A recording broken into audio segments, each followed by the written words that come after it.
All right, so what we're going to do is get started on the very first chapter of the material. And what we've done here is, again, this is more of a what is technical analysis. The whole goal is to go through and sort of, especially if you're new to technical analysis. I know some of you, this is really a lesson on, well, how do we get started with this material?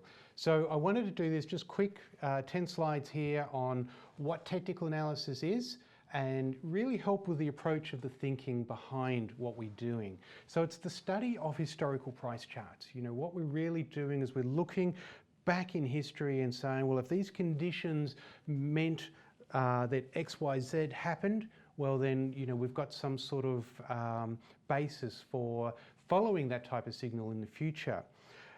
What we're doing, you know, the reality is that all of us are searching for something that gives us a gain in the market.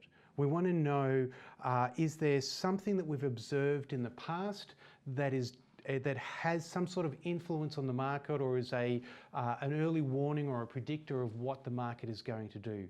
And then we follow that as we go. Now, all financial analysts fall into this, whether you're fundamentally based, whether you're technically based. It really is the same thing, you know, based on the inputs, based on earnings per share, based on the balance sheet, based on an RSI or moving average crossover. What do I expect to happen with this market? At the end of the day, we're all doing this to make money.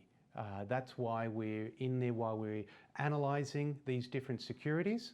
And so that's what I'm looking for. Am I going to get yield from my investment in this security? Either yield in terms of dividends or income, or in capital growth, etc.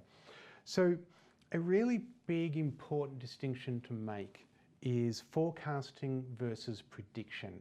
Now, a lot of people, when you come to technical analysis, they have the mindset of, oh, well, if these tools work, well, then I know exactly where the market's going to go. And there's some fascinating forms of technical analysis which do really get into the area of predicting. You know, they're able to say, you know, there was someone in the 1920s, you know, a guy of the name of Gann, who was fantastic at this. You know, he would say the market's going to go down to this level and then up to that level before the end of September. And it was amazing. And so there are techniques around, but boy, they're a lot of study, and very hard to quantitatively prove. What we're trying to do here with a lot of these techniques is teach you techniques which are easy to prove, easy to repeat, and they're things that you can layer into your own analysis quite easy. Forecasting. Making a forecast is all about, where do I think the market's going? You know, when you think about it in a weather sense, is tomorrow going to be sunny, or is it going to be cloudy? Is it warm, or is it going to be cold? Do I think the market's going to go up, or do I think that it's going to go down? That's really a forecast, and that's really a lot of what I believe the technical analysis is about, particularly the type of analysis that we're teaching in the CMT program. It's about helping you understand, do I believe that the market's going to go up or that it's going to go down? Now, a huge point, really important. Not every single signal that you get, or every single interpretation or forecast that you make, is going to be right. That's not important. And I know that for a lot of people just getting started, that may sound like almost sacrilege. But our point as technical analysts is to say, I need to put the statistical odds into my favour. I need to know that if I follow a signal, or if I follow this method, that 6 times out of 10, I'm going to have a profitable trade. And then for those times that I'm wrong, well, I have this stop mechanism. I know exactly when I'm going to exit, how I'm going to exit, and then just dust off and get back in again. You know, the thing that I've seen so many times over the last 20 years are people who they put everything on this one idea, and they are so fixated with it that they just can't believe that they're wrong. And they are the traders that never survive. They'll never make it in the market. They're the analysts that, you know, they put everything on there. And sometimes they're right and they become these heroes, but many times I've seen these people become wrong again and make mistakes. And so that's why it's so important to really think about this in terms of numbers. And we're going to do a lot of talking about statistics and system testing and how to apply the statistical science to financial analysis as well as we go through the course.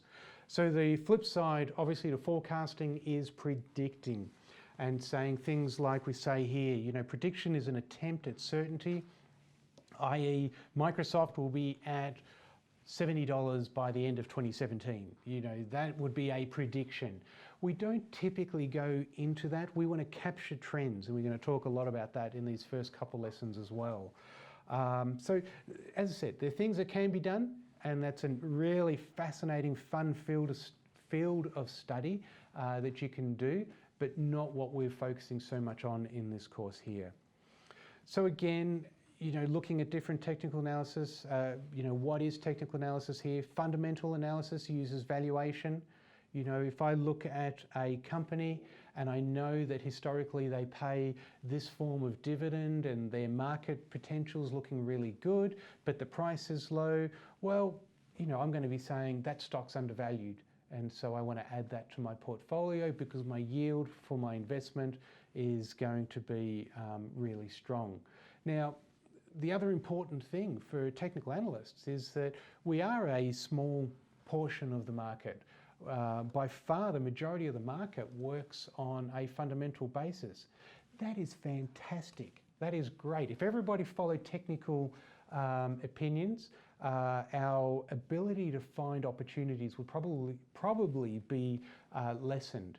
But knowing that the biggest fundamental mutual funds and hedge funds, etc., working under this operation is really important. So we're going to do a lot of talk about the market participants, portfolio managers, analysts, traders, RIAs, and how all of them work and how that creates opportunity for technical analysts as well. So, you know, there's a big part. It's really important that we understand the whole macro dynamic of the market here. Quantitative analysts, you may have heard a lot about that. They are just technical analysts who probably don't even know they're technical analysts. So sorry to any quants that are watching. Really, quantitative analysis is nothing more than taking this idea of a really good statistical process, a repeatable process, so that we can compare different ideas. And we're going to talk a lot about that as we go as well. Some of the pitfalls with traditional backtesting and how we need to be a lot more quantitative as technical analysts as well, so that we have some really good research and really good statistics to back up some of our strategies. We want to use evidence to support our theories. We want to be able to go back and say, here are the 10,000 times that we have seen this event happen in the market before, and this is on average what happens based on that event. And so we're going to be talking a lot about that.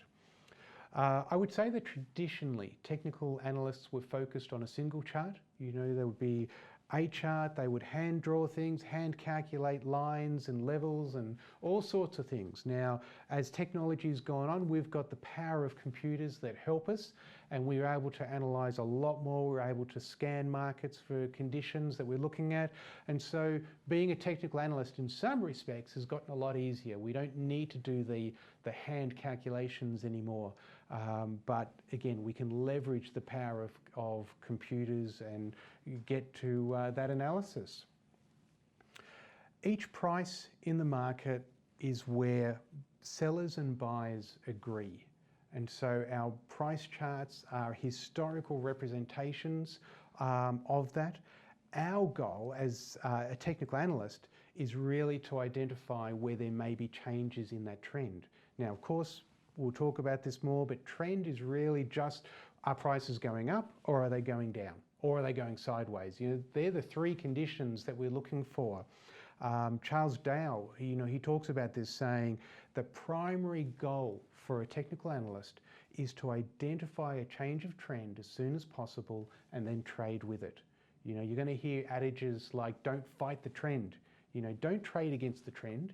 That's really a quick way of exiting this market and getting out of the market.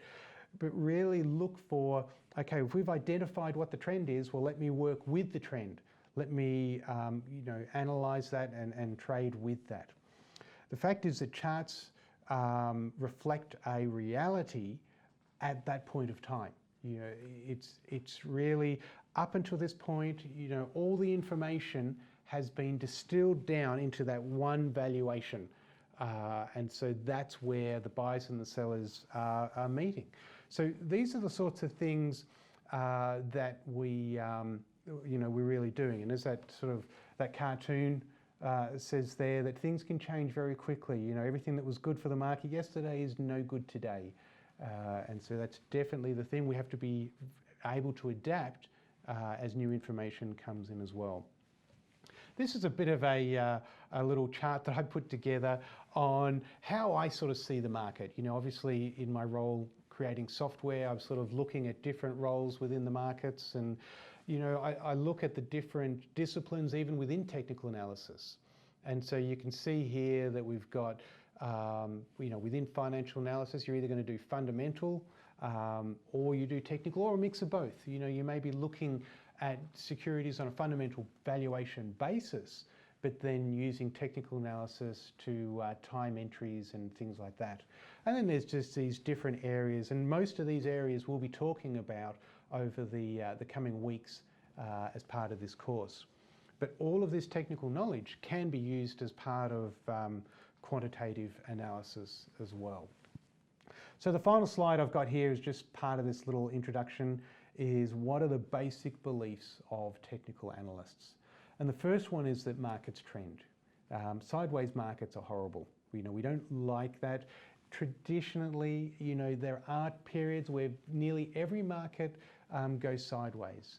There may be periods of consolidation or accumulation. Again, we'll talk more about that.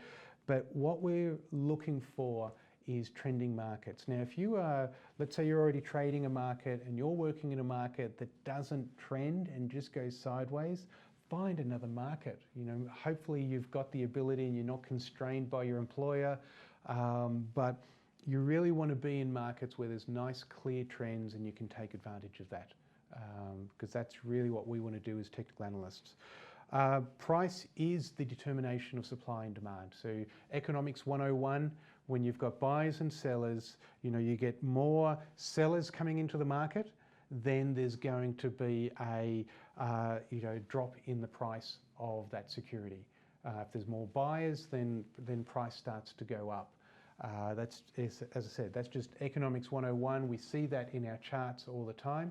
But again, we do need to have the understanding of that. We need to understand how an influx of sellers is going to affect price. And if price starts to drop, well, what's that mean? We basically can reverse engineer and say, well, the chart's dropping. Well, we know that there's more sellers. Sometimes we say that the bears come out, or it's got bearish influence. All that really means is that people are selling, whether it's people short selling or it's holders that are saying, for that dividend, that value used to be good, but now that it's getting this high, maybe we should take some of this off the table and lock in some capital gain as well as our dividends and things like that. So there's all these different decisions that are going on in the marketplace. Price discounts everything is one of the Dow tenets that we talk about. Basically what we mean by that is that whatever you see on the chart is the price that everybody agrees is the right value based on all the information that we have at hand, excluding insider trading and things like that. Prices are non-random. Now, we're going to talk about efficient market hypothesis later on in this course, and some would argue that prices are completely random and there's no way to forecast or predict what's going to happen going forward. I think one of the basic technical analysis theories that we have is that they're non-random and there is a repeatable nature, whether it be cycles or whether it be reaction to events, but there is a repeatable reaction to markets that we can take advantage of as technical analysts and trends and things like that. So we expect history to repeat, or at least to rhyme with what's happened in the past. The other part of that is that patterns form in markets. People's interpretation and reactions, based on psychology, this happens again and again and again. So they often repeat as we go as well. The other thing is that trends and patterns are fractal. Whenever we talk about fractal, we'll say that we can see something happen on a weekly chart or a monthly chart, and then as we go into daily and as we go into intraday time frames, we see the same sort of patterns happening over and over again. And it's just those reactions and the way that people interpret the information. And so we've got this fractal nature, which is fascinating from a study point of view as well. I think, as you can tell, I'm a little bit of a junkie when it comes to all the different forms of technical analysis and just looking at the way they work. And I'm always fascinated how something that works on the major macro level can also work in the same way down on the 5-minute chart or something like that. So just a quick introduction there on what is technical analysis and what we're going to be doing in this course. So again, thank you so much for signing up. I'm really honoured that you would trust us with helping you prepare for this exam. Below you'll see some of the next sections that we're doing as part of the CMT1 course. Please do keep coming back. Again, if you've got questions, go to forum.optuma.com. Where we can help answer any of those. If you're having any issues with running with the software and you need to talk to our support desk, you can go to help.optuma.com or just send an email to support@optuma.com, and the guys will be able to help you with that as well. Thank you again, and the lessons will continue on the next video. Thank you.